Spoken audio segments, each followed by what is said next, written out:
पता है भारतीय संस्कृति का सर्टिफिकेट देने वाले ये जो लोग यहाँ पर बैठे हैं, ये एक औरत की मर्यादा और उसकी इज्जत तक नहीं जानते हैं। ये हिंदू धर्म के ठेकेदार ये नहीं जानते हैं कि एक औरत की डोली उसके घर आती है, उसकी अर्थी जाती है। जब एक औरत एक आदमी के नाम का सिंदूर लगाती है ना, उसको बार बार बदतमीजी से उसका नाम लेना अपनी औकात दिखाती हो। बेवकूफ आदमी, दोगले, बिल्कुल दोगले और बेवकूफ आदमी, देखो ये किस तरह ठेकेदारी करने वाले चुप रहो, ठेकेदारी करने वाले द लाइव टीवी, सच सबसे आगे।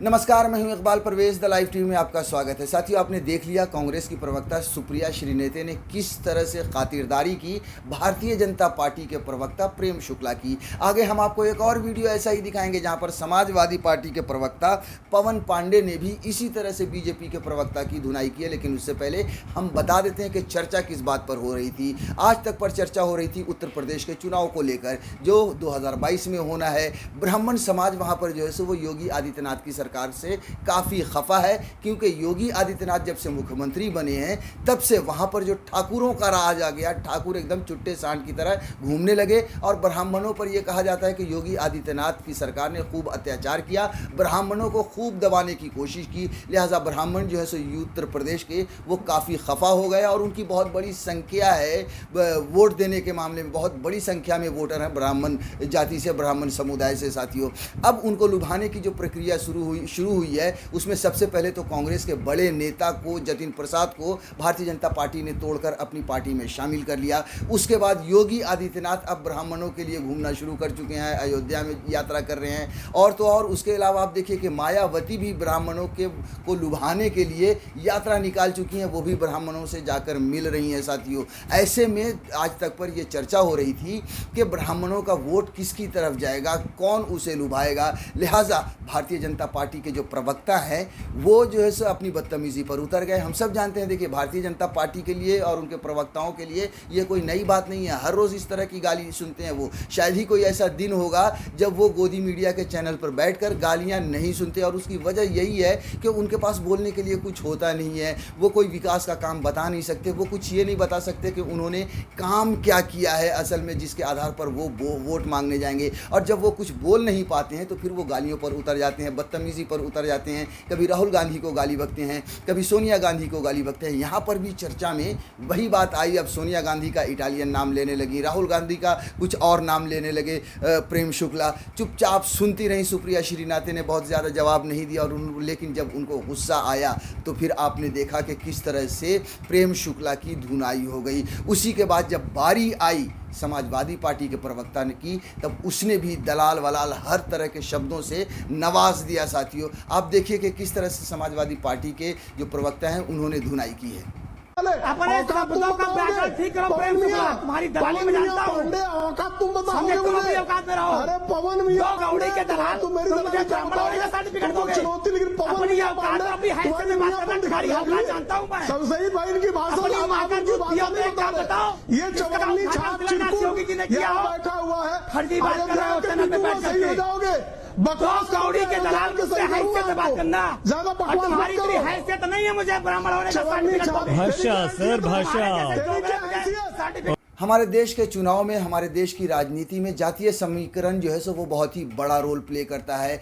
हर पॉलिटिकल पार्टी जो है सो वो जातीय समीकरण को बिठाने में लगी रहती है कि किसका वोट कहाँ से खींचा जाए, कौन से कैंडिडेट को कहाँ से उतारा जाए, ताकि जो है सो जात पात के नाम पर वोट मिले। लेकिन भारतीय जनता पार्टी एक कदम आगे बढ़कर उसने जात को न पकड़कर हिंदू मुसलमान को पकड़ लिया। हम सब जानते हैं अच्छी तरीके से कि उन्होंने हिंदू मुसलमान की राजनीति की और उसके आधार पर उन्हें वोट मिलने शुरू हुए, बहुत बड़ी कामयाबी मिली। लेकिन अगर उत्तर प्रदेश की राजनीति में देखें तो वहाँ पर बात अलग हो गई है। वहाँ पर बात ये अभी हो गई है कि किसान भारतीय जनता पार्टी से खफा हैं, किसान हिंदू हैं ज़्यादातर, मुसलमान वैसे भी भारतीय जनता पार्टी को वोट नहीं देंगे। अब जो ब्राह्मणों की जो बड़ी संख्या, जी हाँ, किसानों की भी बहुत बड़ी संख्या है, उसके बाद जो ब्राह्मणों की बहुत बड़ी संख्या है वो भी जो है सो योगी आदित्यनाथ की सरकार से खफा है। जैसा कि मैंने पहले भी कहा कि योगी आदित्यनाथ की सरकार को आने के बाद ठाकुरों का दबदबा हो गया और ब्राह्मणों ब्राह्मणों को दबाने का सिलसिला शुरू हो गया साथियों। इसलिए ब्राह्मण भी उत्तर प्रदेश में जो है भारतीय जनता पार्टी से खफा हैं।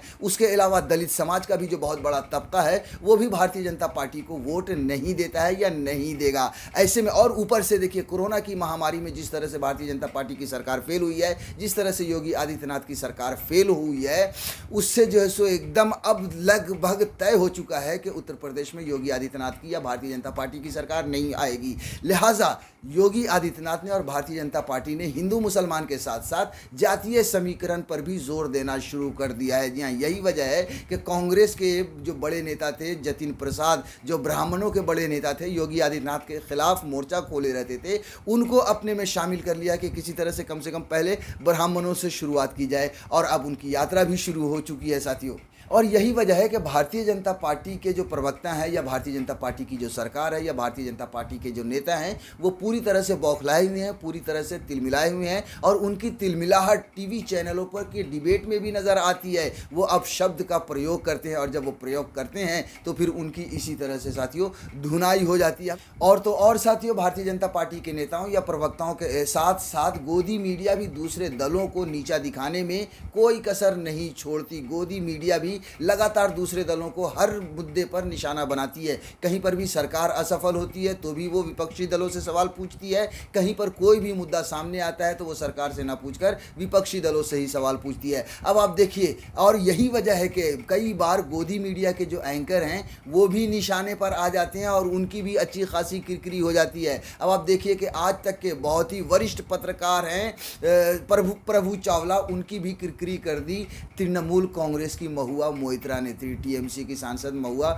मोइत्रा ने। उनका जब इंटरव्यू करने के लिए हर हफ्ते वो वीकेंड पर प्रभु चावला बड़े बड़े नेताओं के इंटरव्यूज़ करते हैं और उनसे सवाल पूछते हैं साथियों। इस बार इंटरव्यू होना था महुआ मोइत्रा का और महुआ मोइत्रा से सवालात तो चल ही रहे थे, लेकिन साथ में उन्होंने बंगाल में हिंसा का जिक्र कर दिया कि चुनाव के बाद किस तरह से हिंसा हुई। वैसे ही सुनते ही महुआ मोइत्रा ने ऐसा करारा जवाब दिया है जो हम आपको बताएंगे तो आप भी सोचेंगे कि वाह क्या सही जवाब दिया है। तृणमूल कांग्रेस ने शुरुआत से ही ये बात कही है कि उन पर आरोप लगाए गए हैं और उनको बदनाम करने की कोशिश की गई है। साथियों, हम थोड़ा सा देखिए, आपको विस्तार से ये खबर बता देते हैं। क्या लिखा था? बंगाल में खून की नदी बहती तो आपके पास भी तस्वीरें क्यों नहीं आती? सिर्फ बीजेपी आईटी सेल के पास क्यों आते हैं फोटो? एंकर से पूछने लगी महुआ। एक बहुत ही बड़ा सवाल था। थोड़ा सा आपको विस्तार से ये खबर बता देते हैं कि क्या था सवाल ये था कि आज तक के शो सीधी बात में एंकर प्रभु चावला ने पूछा, चुनाव जीतने के बाद बड़ा दिन होना चाहिए,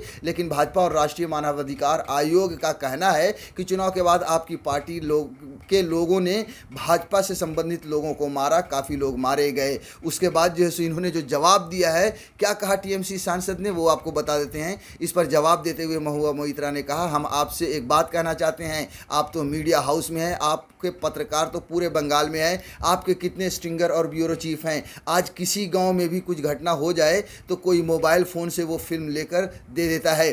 तो अगर बंगाल में ऐसी आग लगी, ऐसे ही खून की गंगा बह रही होती तो क्या आपके पास फ़ोटो नहीं आती? क्यों भाजपा के आईटी सेल के पास ही इसके फ़ोटो आते हैं, आपके पास क्यों नहीं आते? कोई मेन स्ट्रीम मीडिया के पास ऐसी तस्वीरें नहीं आई हैं। इसके बाद महुआ मोइत्रा ने कहा, और ये हकीकत है साथियों की जितनी भी तस्वीरें आई हैं, और बहुत सारी ऐसी तस्वीरें हैं जो फर्जी तस्वीरें आई हैं, हमने खुद कई बार स्टोरीज चलाई हैं।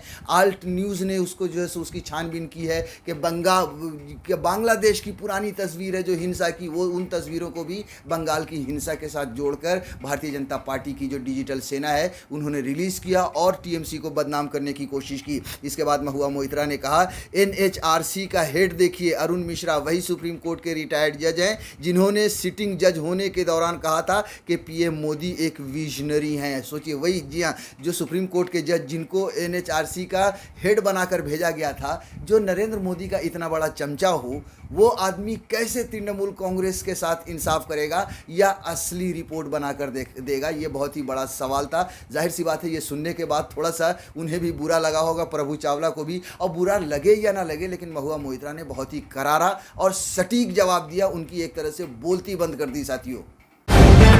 द लाइव टीवी, सच सबसे आगे।